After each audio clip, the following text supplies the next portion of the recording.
नीट पुनर्परीक्षा 21 जूनला होणार. एनटीएनं जाहीर केली नवी तारीख. पेपर फुटीमुळे रद्द केली होती 3 मेला झालेली परीक्षा. नीट पेपर फुटी प्रकरणी मनीषा वाघमारेला सीबीआयकडून अटक. पुण्याच्या वाघोलीतून आणखी एक जण जाळ्यात. लातूरमध्ये शिक्षकही चौकशीच्या फेऱ्यात. तर एनटीएच्या ऑफिसमध्येच पेपर फुटल्याचा संशय. भारतात पेट्रोल आणि डिझेलचे दर वाढले. पेट्रोल 3 रुपये तर डिझेल 3.11 रुपयांनी महाग. आंतरराष्ट्रीय बाजारपेठेत कच्च्या तेलाचे भाव वाढल्यानं दरवाढ.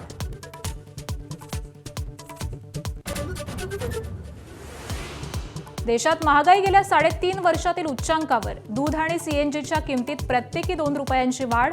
तर कांदा आणि साखरेमुळे शेतकरी मेटाकुटीला. इंधनाच्या दरवाढीनंतर काँग्रेसचा पंतप्रधान नरेंद्र मोदींवर निशाणा. महागाई मॅन मोदींचा पुन्हा जनतेवर हंटर. निवडणुका संपल्या, मोदींकडून वसुली सुरू. काँग्रेसचा घणाघात. राखीव प्रवर्गातील परीक्षार्थींना खुल्या जागांवरती बंदी. मंत्रिमंडळाच्या निर्णयावरून संतापाची लाट. ओबीसी महासंघ कोर्टात जाणार. मागासवर्गीय मंत्री झोपले होते का? माजी खासदार राठोडांचा सवाल. अमेरिका अदानींना निर्दोष ठरवण्याच्या तयारीत. अमेरिकेच्या माध्यम जगतातून माहिती समोर. तर तडजोड केलेल्या पंतप्रधानांचा व्यापार करार नाही. अदानींच्या सुटकेचा सौदा. राहुल गांधींचा निशाणा.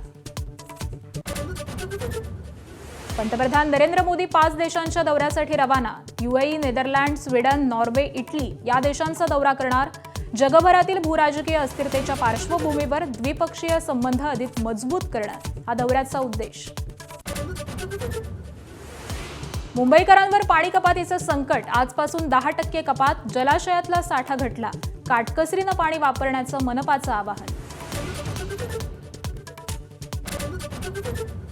मान्सूनबाबत शुभवार्ता. अंदमानात दाखल होण्यास पोषक स्थिती. ईशान्य भारत, दक्षिणेतील काही राज्यात पुढील 4 ते 5 दिवसात जोरदार पावसाची शक्यता. एबीपी माझा, उघडा डोळे बघा नीट.